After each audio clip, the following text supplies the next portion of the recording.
Seperti apa sih daya jiwa itu? Nah, ini teori jiwanya Farabi.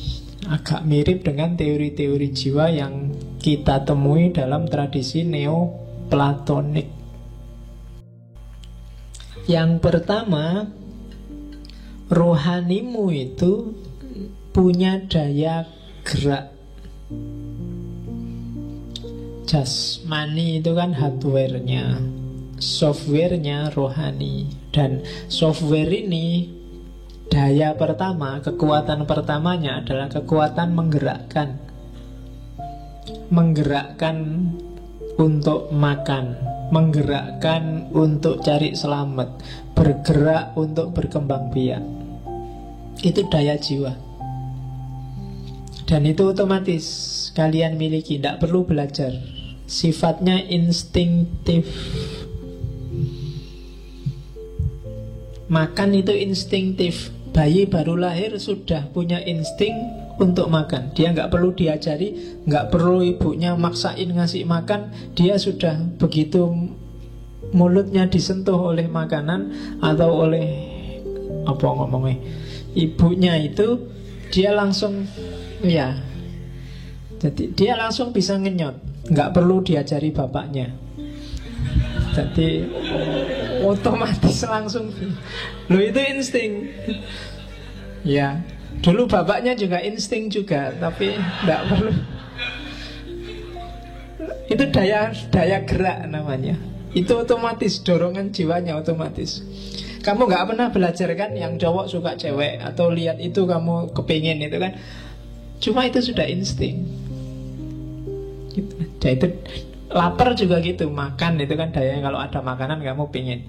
Kalau nggak makan lama, perutmu meronta-ronta minta makan. Itu tanpa belajar.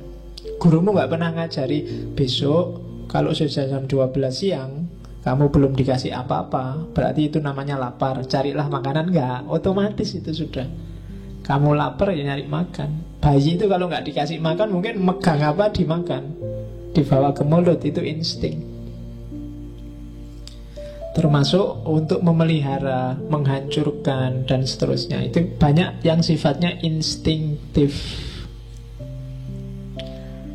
Ya termasuk, saya lupa baca di filosofi apa, daya untuk melupakan sesuatu itu instinktif. Pengalaman yang jelek-jelek itu kadang kamu lupa, atau pengalaman yang tidak penting itu kamu lupa. Itu insting. Tidak semua pengalaman teringat, dan biasanya dia masuk ke bawah sadar. Itu insting. Kamu kan nggak pernah secara sengaja, ini tak taruh di bawah sadar, ini taruh di atas sadar, ini taruh di samping sadar, nggak pernah. Itu insting. Jalan aja. Mana yang penting, tidak penting, akalmu langsung mensortir. Itu insting. Gerak untuk berkembang biak juga begitu. Itu insting. Jadi kamu nggak perlu belajar, Pak, gimana ya Pak caranya kawin. Nggak usah, kamu mesti bisa. Nggak perlu dipelajari khusus, nggak perlu kamu nyari buku tentang itu, apalagi yang ada gambarnya. Ya, oke. Jadi daya gerak itu dari dalam, bukan dari luar. Yang luar itu cuma menstimulasi yang dalam. Jadi mungkin kalian nonton gambar apa, terus yang dalam tergerak. Itu kan yang gerak sebenarnya dalam, yang itu hanya menstimulan aja. Karena ada juga yang nonton gambar nggak tergerak. Ya, yuk gambar apa dulu? Oke, yo. Saya nggak tahu ya, kalau saya ngomong gini yang muncul di kepalamu gambar apa kira-kira? Loh jangan salah, yang kamu masukkan di kepalamu itu ada sisanya loh, kelihatan. Jadi yang pernah lihat gambar kayak gimana mesti, wah, gambar yang kemarin dilihat muncul, atau yang dulu disimpan muncul lagi. Oke. Daya untuk memori, mengoleksi yang ingin dikoleksi juga sifatnya insting. Kalian berangkat dari kos-kosan sampai masjid sini, misalnya ketemu berapa orang tadi, berapa motor, berapa mobil, kan kalian nggak bisa nyebut. Kenapa? Secara naluriah itu sama memorimu nggak direkam, kecuali yang secara sengaja kamu rekam. Kalau insting ini tidak ada, mungkin kamu repot sendiri. Tiap kali lihat sesuatu masuk ingat. Tiap kali mau bingung dewe datamu mesti ruwet di dalam.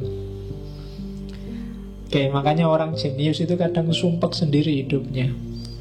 Apa-apa ingat, apa-apa paham, itu kadang juga susah. Lebih enak agak on kayak kita ini, lebih nyaman. Nggak ngerti, nggak terlalu paham. Ada orang gegeran debat, ya kita melongo aja ngomong apa kui. Ya kan, yang debat stres, kita nyaman-nyaman aja wong nggak ngerti apa-apa. Kadang-kadang itu penting. Itu daya jiwa juga untuk menyelamatkan diri. Jadi untuk keselamatan kadang-kadang ada daya-daya semacam itu. Yang kedua, daya mengetahui. Jadi ini yang disebut intelijensi.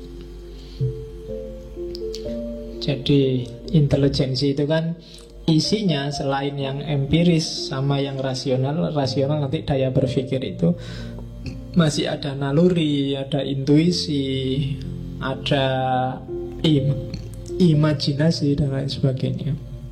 Jadi merasa kasihan, merasa tidak nyaman, itu daya jiwa juga. Suka dan tidak suka, itu daya jiwa juga. Terus daya yang ketiga, daya mikir. Ya kalau di Al-Farabi, mikir itu ada akal praktis, ada akal teoritis. Akal praktis itu mikir yang sifatnya langsung dijalankan. Akal praktis itu, waduh, kok pengen ke belakang ya? Ini jauh di sana ya. Wah, nanti aja lah kalau sudah selesai Itu akal praktis. Waduh, tehnya kok habis ya? Oh ini padahal sudah kosong enaknya gimana? Keluar dulu sebentar ke depan angkringan itu balik lagi. Itu akal praktis. Daripada ngantuk, itu akal praktis.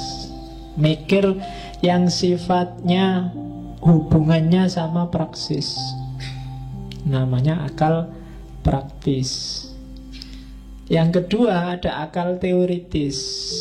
Akal teoritis itu isinya tiga. Yang pertama akal potensial, yang kedua akal aktual, yang ketiga akal mustafad. Akal potensial itu ketika memahami sesuatu yang ditangkap bentuknya, bukan bendanya. Jadi akal potensial itu sifatnya ideal, a priori. Jadi kalau kalian mikir misalnya kayak gini, masjid itu harusnya pusat peribadatan, juga pusat politik, juga pusat sosial. Itu dari akal ke akal. Ini namanya akal potensial. Sifatnya a priori kalau bahasanya Immanuel Kant. Tautologis, dari akal ke akal. Tidak butuh referensi dari dunia nyata. Mikir tentang kuda, tidak butuh referensi kuda yang sebenarnya itu kayak apa. Mikir tentang cantik, tidak butuh referensi cantik dalam realitas itu kayak gimana. Itu namanya akal potensial. Hidup ini, Islam itu damai. Islam itu tidak suka perang, ngomong kayak gini itu kan hanya ada di kepala, tidak melihat realitasnya umat Islam yang sejati itu kayak gimana. Itu namanya akal potensial, akal fisik. Yang kedua akal biasa, akal habitual. Akal habitual itu ya melihat kayak gini, oh kayak gini tuh pengajian filsafat itu. Nah, nanti keluar, oh kayak gitu tuh angkringan itu. Yang kerja kayak gitu namanya akal biasa atau akal aktual. Jadi kerja akal ketika dihadapkan dengan realitas, kebenarannya, coraknya lebih a posteriori. Oh kayak gitu tuh yang namanya cakep itu, berarti salah aku kemarin, kan gitu. Nah, itu namanya akal aktual. Kalau tadi mungkin di kepalamu cantik itu rambutnya panjang, kulitnya putih, kemudian hidungnya mancung, kemudian kan konsepnya kan gitu. Tapi begitu Itu akal potensial. Kalau akal aktual, loh ternyata bagi orang Afrika cantik itu kayak gitu, bagi orang India cantik itu kayak gitu, bagi orang Timor Leste cantik itu kayak gitu tuh. Nah, itu namanya akal aktual. Jadi nggak sama. Kamu mengidealkan cantik itu kulitnya putih, jangan-jangan temenmu bagi dia cantik itu ya bukan yang kulitnya putih. Ada nggak di sini yang lihat kulit putih bule itu malah nggak suka? Wah kulitnya kok putih gitu, kena matahari agak merah-merah, nggak seneng ah. Mending yang kuning langsat. Orang yang kuning, orang barat lihat yang kuning juga nggak suka. Ah kulit kok kayak gitu, rodok-rodok pucat, matanya sipit, antara merem sama melek nggak jelas misalnya. Nah, ya kan? Ada yang gitu. Atau kayak orang Afrika, bagi orang Afrika cakep itu yang rambutnya keriting, bibirnya tebal, kulitnya hitam.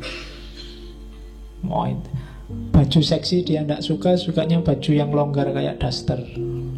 Oh, itu berarti beda kan konsepnya. Kalau kamu nyarinya yang rambutnya lurus, bagi dia rambut lurus itu yo analoginya kayak rambutnya kuda. Rambut yang bagus itu yang keriting, paling bagus yang keribu. Kalau ada rambut kayak gitu suka. Atau yang bibir yang tebal, yang besar radial itu jadi ya. Iya, anti selip pokoknya. Oke, itu akal aktual. Yang ketiga, akal mustafat. Akal mustafat itu akal yang geraknya tidak ke bawah tapi ke atas. Akal yang bisa kontak sama akal fa'al. Akal fa'al itu semacam sumber pengetahuan, sumber ilham, sumbernya wangsit, sumbernya laduni. Kita menyebutnya Allah, tapi para filosof menyebutnya ya ada semacam entitas rasional. Kalau Plato menyebutnya dunia ide, kalau di Farabi disebut akal fa'al. Jadi yang bisa, jadi ada bagian dari akal kita yang bisa nyambung sama akal fa'al, namanya akal mustafat. Itu yang kadang-kadang kita tidak mikir. Kalau mikir sendiri buntu, tapi tiba-tiba ide itu muncul begitu saja di kepala.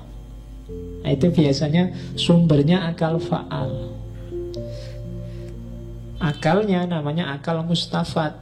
Nah, dalam jiwa kita ada daya gerak, daya mengetahui, daya berpikir. Ini semua harus optimal. Kalau daya-daya ini optimal, kita akan bahagia. Dorongan-dorongan gerak, makan, minum, berkembang biak optimal. Kita juga dorongan untuk mengetahui yang melahirkan pengetahuan optimal. Prosesnya, daya berpikir juga optimal. Maka kita akan bahagia. Kalau ada yang kurang di salah satunya, kekurangan itulah sumber ketidakbahagiaan. Jadi kalau kalian pas lagi galau, lagi stres, depresi, coba dicek bagian jiwa yang mana yang sedang sakit.